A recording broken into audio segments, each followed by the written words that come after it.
So my informative speech is actually about my mom. Alright, this is my mom. She's 59 years old, she's 56 years old. My dad is 59 years old. The first week of classes, she actually had a brain aneurysm. A brain aneurysm is a bulge or ballooning in a blood vessel of the brain, and this is what it looks like. She was in a town like 20 minutes away from mine, and she was teaching pageant girls a dance. She felt dizzy, she was nauseous, and she had a headache.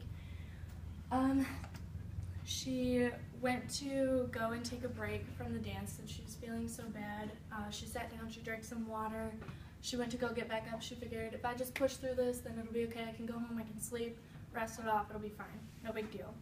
So she went to get up and do it again, and she collapsed right there on the floor.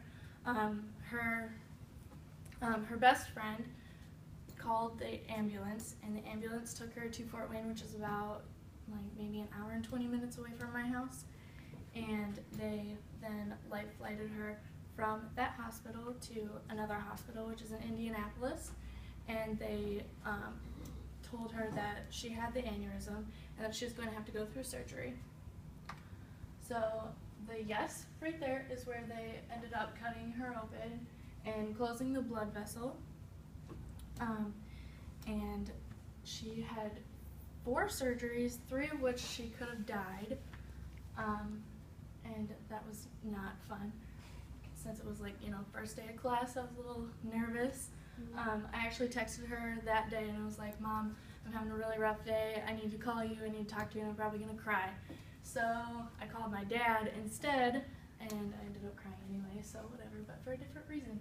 So then this picture is her after the surgery. The yellow tube that is going up her nose is actually a feeding tube. What they're feeding her is like this pink mush. It's really gross and it smells like absolutely disgusting.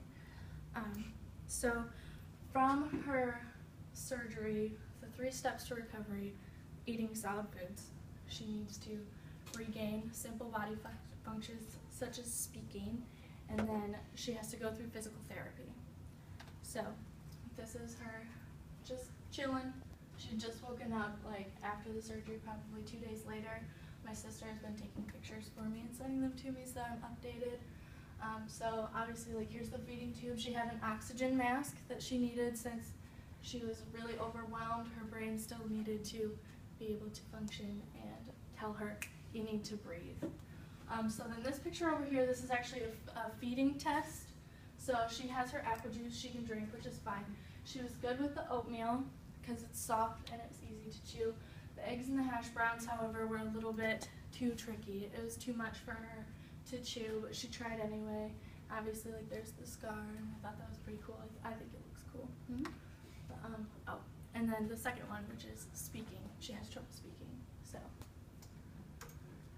Happy birthday to you. Happy birthday to you. Happy birthday, dear Bill. Happy birthday to you. Happy birthday, darling. Thank you so much. I love you. So this video was taken at the beginning of October, which was my dad's birthday, obviously. Her speech, she has trouble remembering words.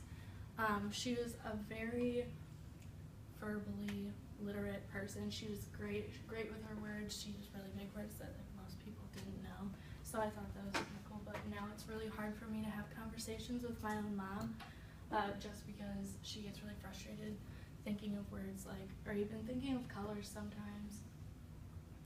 So she just sits there and she's like, shoot, I don't remember the word. And I'm like, it's okay, Mom, take your time. And then she just goes, well, you know what I mean, so it's okay. And I'm like, yeah, I do know what you mean. Just think about it and keep going. So she has to regain her words. So obviously you can tell if you look right here, her right side is a little droopy. Her mouth droops. She had a stroke during her first surgery, which they didn't tell us about until the next surgery.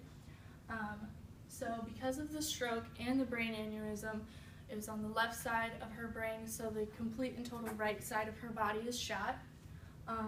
So her physical therapy, maybe it'll work. Okay, so she's doing physical therapy. When I went to visit her, I lifted up her pant legs, and her calf, which is supposed to be really full, ended up looking probably thinner than my arm. So she's walking. There's a video that I didn't put on here that she had her arm up on her pillow, and she went and she pulled it and she put it on her stomach. And that's progress for her, and she's super happy about it. She's stayed really positive throughout this whole thing, and that's probably one of the best things that I can think of about this whole thing, is that she's stayed positive. She's really happy, obviously, from the video of her singing happy birthday to my dad. This is just a couple pictures. This picture is from the first hospital over in Indianapolis, and she just got moved to the one in Fort Wayne, which is where my brother lives, and this is actually my aunt. She comes home today, so that's super exciting, or actually she is home, so that's exciting. And my quote to end this, find it, right, okay, her exact words. "I'm sick of sitting here doing nothing but watching movies. I'm going home."